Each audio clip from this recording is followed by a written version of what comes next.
These streets are used to war, but not to this. Survivors walk through the horror, where people lie where they fell, somewhere between life and death. Their bodies are at once stiff and shaky, and they fight for every breath. The missiles came shortly after sunrise. Some of them were filled with poison, probably a nerve agent, which killed dozens here. 11 children were among the dead.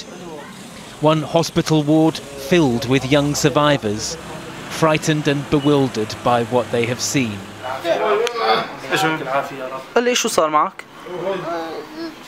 I want my grandpa, whispers this little boy. The doctors work frantically to counter the effects of the chemical weapon, and as they treat the injured, they despair. It's a disaster, akhi. All the world are watching us, killed by chemical weapons, and they are supporting Bashar. This is rebel-held territory, and the people here say that the Assad regime and its Russian allies are responsible for the airstrikes. This man, who works with the emergency services in Khan Sheikhoun, was filming in one of the hospital wards this morning.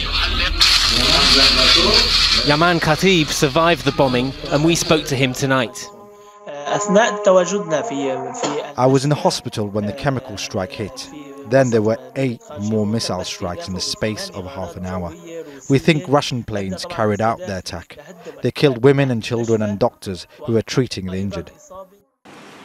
Warplanes sent by the regime and by Russia have been bombing this area relentlessly as they try to take back this part of the country.